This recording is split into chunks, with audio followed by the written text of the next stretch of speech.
बेटी की शादी नहीं होगी? ऐसे कैसे नहीं होगी? तो क्या हुआ अगर लड़के वालों ने बुलेट मांग ली तो? मैं मानता हूँ बुलेट बहुत महंगी है, पर तू टेंशन मत न ले, पैसों का इंतजाम हो जाएगा।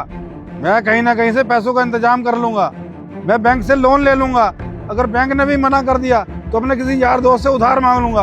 अगर उसने भी मना कर दिया तो मैंने मालिक के पैर पकड़ लूंगा। बहुत अच्छे घर से ये रिश्ता है, मैं रिश्ता हाथ से जाने नहीं दूंगा।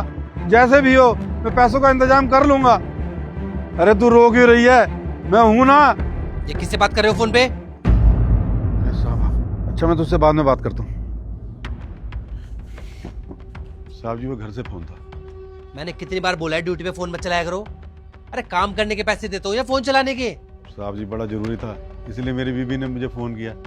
ऐसे वैसे वो फोन नहीं करती कभी। अरे बहाने खत्म नहीं होते आप लोगों के। ये फोन हो ना घर जाके चलाया करो। अगर ड्यूटी पे चलाओगे ना नौकरी से निकाल दूंगा। माफ करना साहब जी, गलती होगी। आगे से कभी ड्यूटी पे फोन यूज नहीं करूंगा।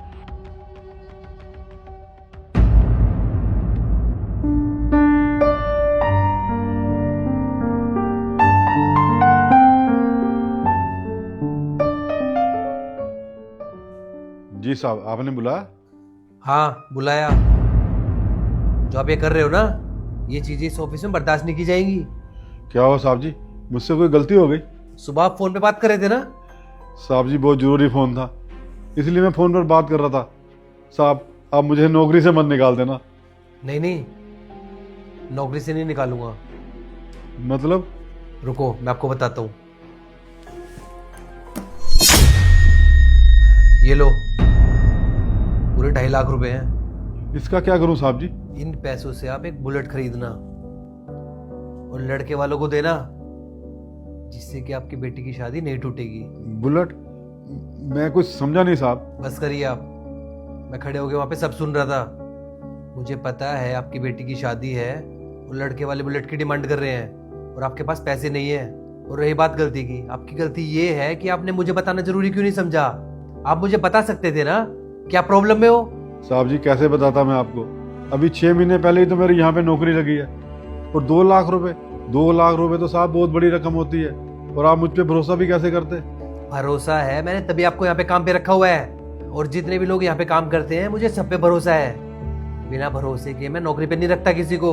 और रही बात बेटी की शादी की, कितनी जिम्मेवारी है आपके ऊपर। अगर पैसों की कमी की वजह से आपकी बेटी की शादी नहीं हो पाती तो क्या आप अपने आप को माफ कर पाते कभी? देखिए अंकल, मैं खुद समझ सकता हूँ कि बेटी की शादी के टाइम पे कितनी दिक्कतें आती हैं। और समझना तो क्या, मुझ में तो खुद बीती हुई है।